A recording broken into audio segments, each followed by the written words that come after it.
played today with Steve. Yeah, that's what I thought it was. Yeah. I'm one of the guys smoking one of those. Okay, Joshua, Adam. It needs to be way back. It's fine if it's low. Adam. Okay, I think everyone's a little bit tired, so we'll keep it short and hopefully sweet. Thank you, Isaac, as always. Thank you, Michael, wherever you may be. Thank you for the space. You're welcome. Being that it's Omer, so the Hashra, the presence during the Yom Neha Omer is the presence of what's referred to as the Shari Bina. These gates of understanding, these 50 gates of understanding that Chazal described already in Gemara, and there's an interesting notion described by Chazal in Nedarim, where they say that these 50 gates of understanding were given over to Moshe Rabbeinu, and in that sense he was differentiated from all other individuals. But the 50th gate, which is always clouded in obscurity and concealment, so Chazal described the 50th gate. They say that Moshe Rabbeinu got the 50 gates of wisdom, chasar achas. He understood the 50 ways of understanding, diminished by one. It was lacking in one aspect. So, in a very simple way, I think that what Chazal mean by this is not that Moshe Rabbeinu only understood 49 ways of understanding godliness and understanding the world, but Moshe Rabbeinu was truly gifted with the 50th gate, and that 50th gate is referred to as Chasar Achas. That 50th gate is the Moshe Rabbeinu Kibel Nun Shari Bina Chasar Achas. That not only did he only get 49 and couldn't understand the last one, but that the last one, in its essence, is this notion of Chasar Achas, this notion of lack, chisaron, of an essential lack that each individual, even Moshe Rabbeinu, who we'll look at as the paradigm of the human being in all of its capacity, Moshe Rabbeinu, when he reached the apex of his spiritual journey, came to this notion of Chasar Achas. That at the end of this journey, at the end of this wandering of the path of understanding, and through these different pathways or these ways of coming into contact with wisdom, Moshe Rabbeinu came to the realization that at the end of the day, it's Chasar Achas. At the end of the day, the greatest level of understanding, the highest shar, the highest opening or the gate, is this notion that we will always be essentially or ontologically lacking. That as human beings, as creations, that we will always be wanting more. And there's always going to be a vast abyss separating what we want to consummate and what we can consummate. Our ability to finish something and where we truly hope to be.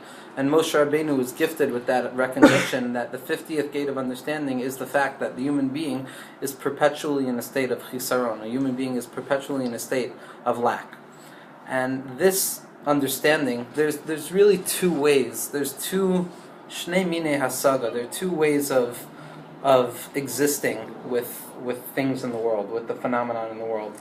One, and these are classic terminologies in Jewish thought. One is Bina, and one is Chachma. Bina are the 6 days of the week. Bina is the notion that a human being is constantly lacking. A human being is constantly yearning for more, and that from there comes the gevuros, and from there comes difficulties. Which is why when we're discussing Shari Bina, so there's a very interesting Gemara that the Radziner points out in Sefer Tchelas. That Sefer is Malay V'Gadosh of Divrei Chasidus that the Sodi Sharm doesn't even go to in his Sodi Sharm Svarim, where he speaks incredible ideas about Safek and the halacha and the philosophy of Safek and doubt, and it's a really amazing Sefer. What's about his Tchelas? It's about Tchelas, but it's also in the Rashi font that was printed. There's Divrei Torah about tzitzis and the sodos of tzitzis and tefillin, and there he goes into really like the epistemics of doubt and radical doubt, and it's really a very powerful sefer. This was one of those farm where when you're underlining you just can't stop and you're having like exclamation points. You're like, this is crazy, and obviously there's no one to talk to about it because no one gives. But he writes there that he points out that this notion of bina is a difficult concept of understanding, because on the one hand it's related to transcendent places of consciousness, and on the other hand we're told by the Zohar describes Bina as dinin mesarin mine, that negativity comes forth from Bina, or that the gvuros, if you will, come forth or born out of Bina. and that the possibility or the capacity for evil to create itself in the womb is in the womb of Bina. So Bina is already shaykh, it's already related to the notion of imperfection and lack. So the Sod Yesharim looks at the Gemara in Megillah on Daf Yud Beis, where one of the Tanaim say, Bina, a Tana said, Hevanti, he said, I understand, from Lashon Bina, and the other Tana responded to him, he said, Bina miklal deta'a. He said, if you're responding with this concept of Bina that you understand, he said, implied within your words is the fact that you made a mistake initially.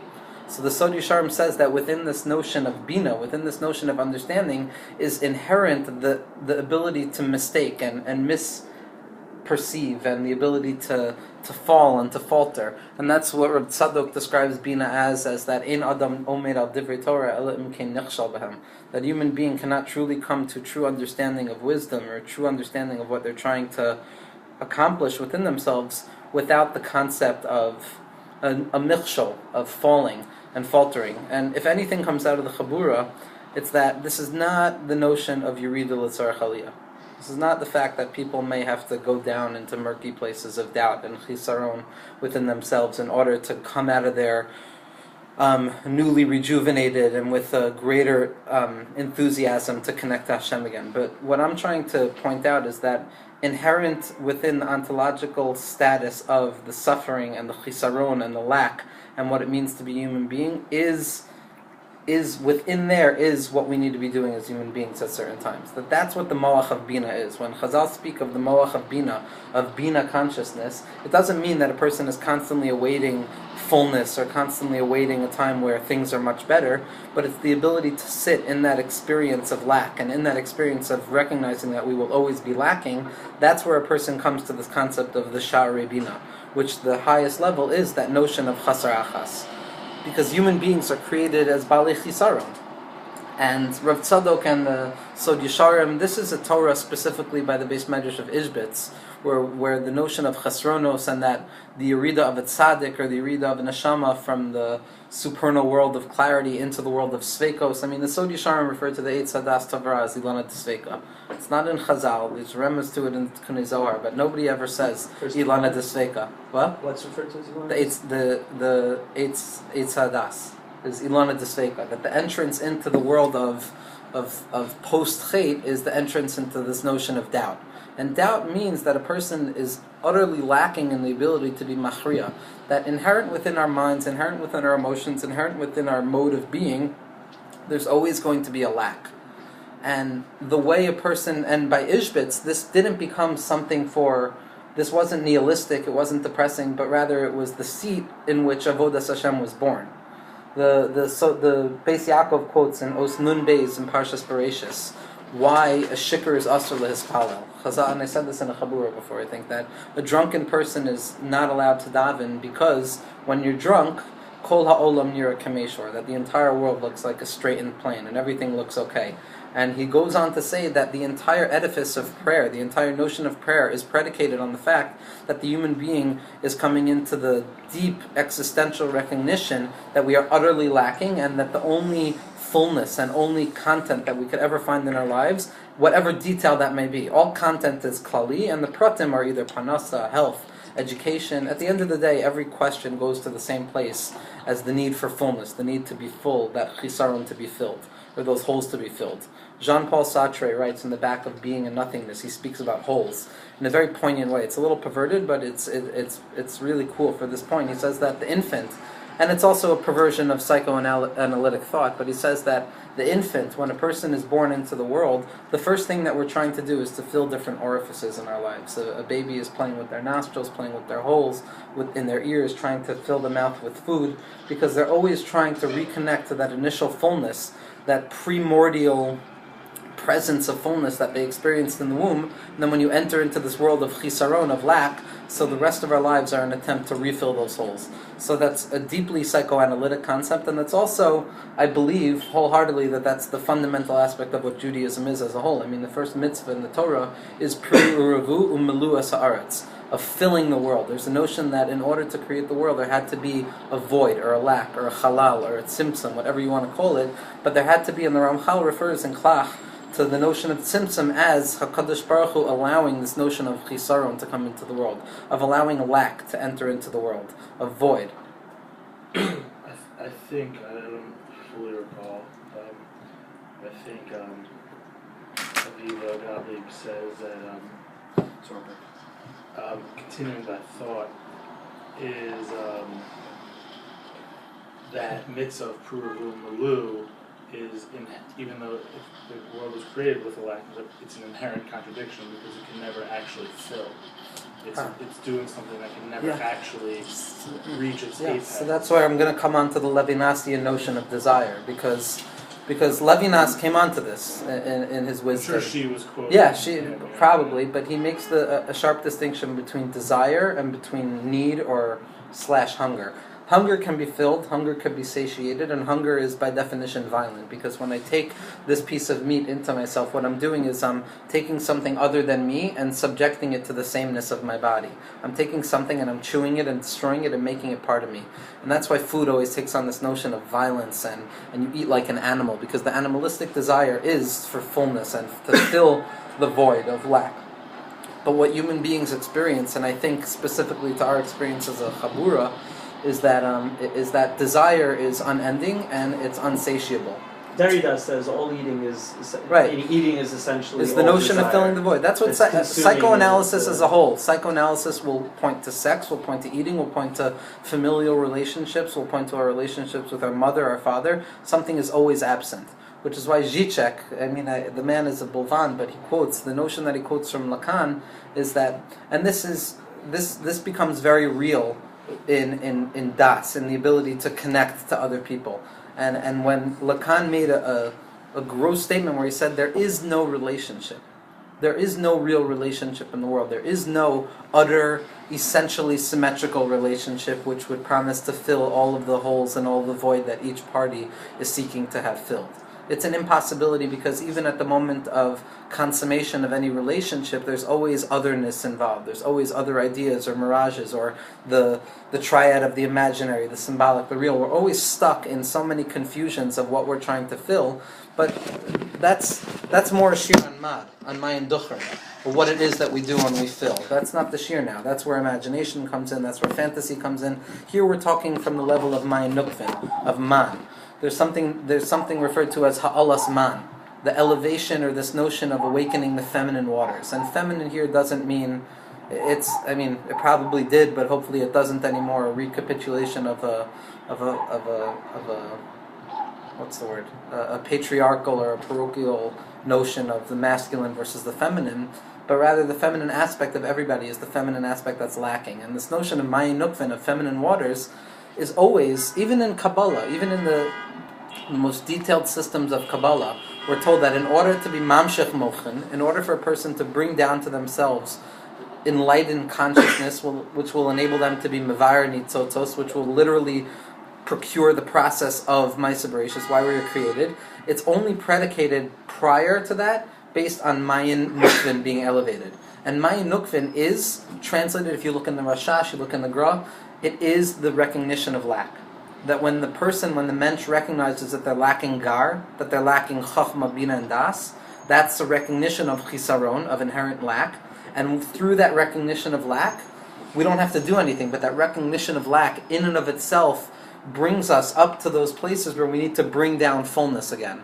And then you come on to these, and I'm sorry that these are wandering thoughts, but then you come on to this, the wisdom of the Rashash, who says that even after you bring down that next fullness that you need, because I was lacking initially, I recognize my lack, and I bring down through that recognition of lack the capacity to be full, specifically through this dialectic that Chabad would describe as recognizing a bittul, of only through nullification do we come to fullness.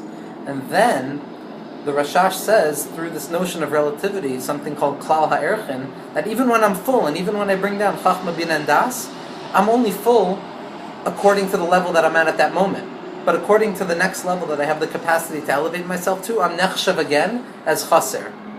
And it's an infinite play of chaser and shalom, chaser and shalom, chaser and shalom, emptiness and fullness, to the point where it's unending.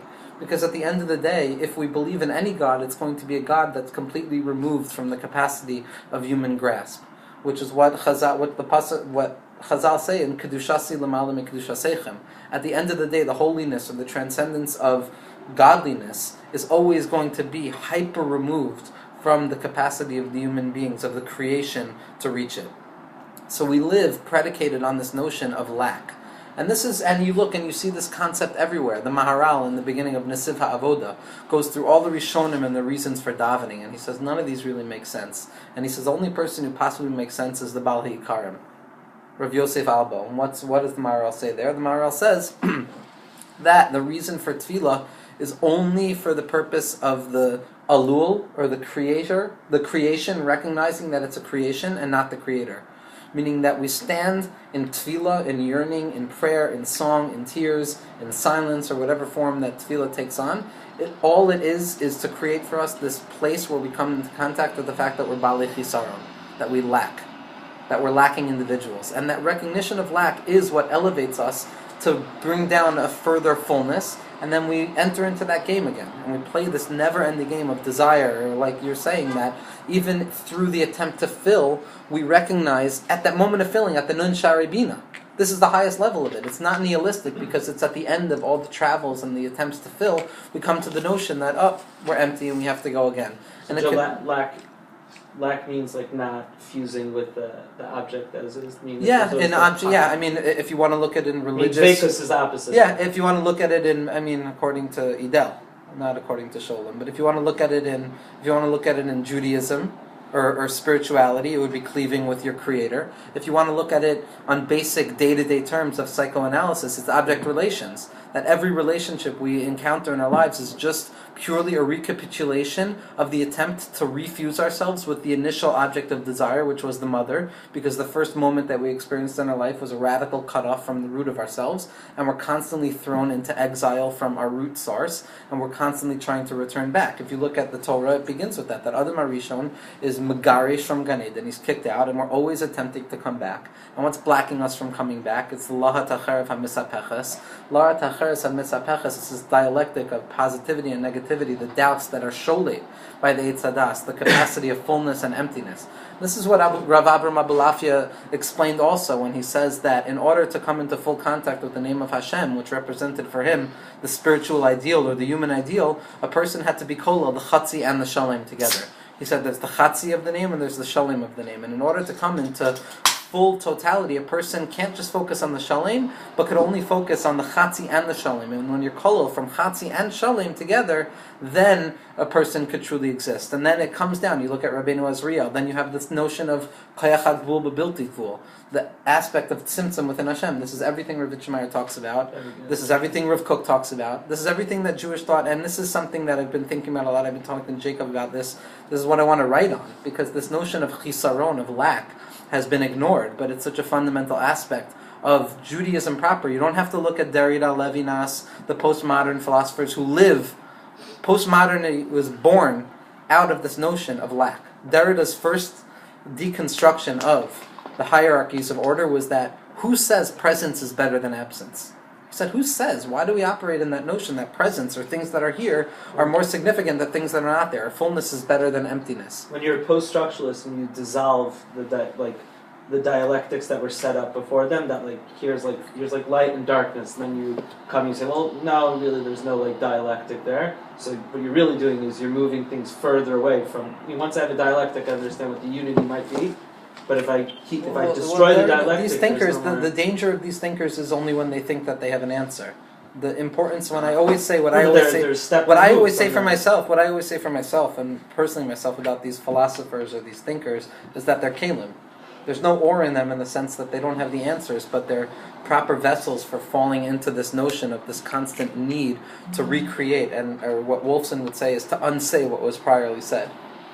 And this is. And I'll go back and after this I don't want to run this point too much, because I don't want to let it fall into just repeating myself, and then I'll read a story from Rabbi Nachman. But this is that Rav Hutner that we spoke about in a prior Chabura, Ayin Zayin and Pesach, where he speaks about speech. Speech is the symbol of this relationship with Chisaron and Shlemus. And speech, if you look at any of the philosophers or any of our Jewish thinkers, speech takes on a very significant place in Jewish thought. Speech is our mode of being, if you will. So, what Rav Hutner says, if you remember, Aviva Gottlieb Zornberg brings this down also, is that at the end of the day, we're told that